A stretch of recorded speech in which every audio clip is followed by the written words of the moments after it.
నిజామాబాద్ జిల్లా మామిడిపల్లిలో అకాల వర్షంతో తడిసిన ధాన్యాన్ని వెంటనే కొనుగోలు చేయాలంటూ రైతులు రోడ్డెక్కారు. మొలకెత్తిన ధాన్యం బస్తాలతో నిరసన వ్యక్తం చేశారు. ఆర్డీఓ రావాలంటూ రైతులు నినాదాలు చేస్తున్నారు. ప్రజాప్రతినిధి సత్యనారాయణ గౌడ్ సంఘటనా స్థలానికి చేరుకొని ఆందోళనకారులకు నచ్చజెప్పే ప్రయత్నం చేశారు. సొసైటీ అధికారులు ధాన్యం బస్తాలను తీసుకువెళ్లేందుకు తీవ్ర జాప్యం చేస్తున్నారని రైతులు ఆరోపించారు. తడిసిన ధాన్యం కొనుగోలు చేయాలంటూ ప్రభుత్వాన్ని డిమాండ్ చేస్తున్నారు.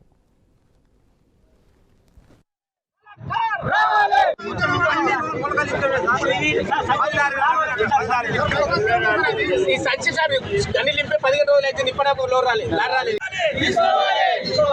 వెంటనే కొనుగోలు చేయాలి.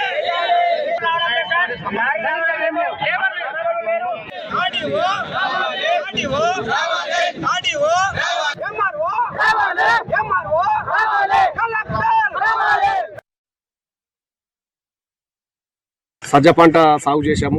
మరి అకాల వర్షం వల్ల 2-3 రోజులలో కోతకొచ్చే పంట, ఈ అకాల వర్షాల వల్ల మేము చాలా నష్టపోయాము. మాకు పంట కోయకముందే కంకికి అన్ని మొలకలు వచ్చినాయి.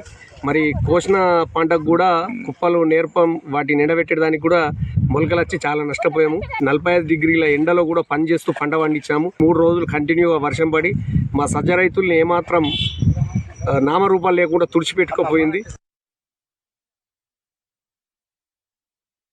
ఒక ఎకరంకు ₹1,00,000 వస్తాయని ఎంతో కష్టపడి పండించినాం.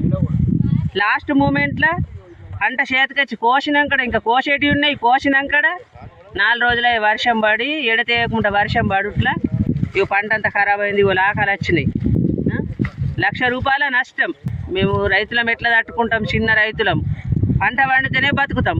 రైతులకు గవర్నమెంట్ ఆదుకునాల, నష్టపరిహారము మాకు లింపాల, ఇయ్యాల.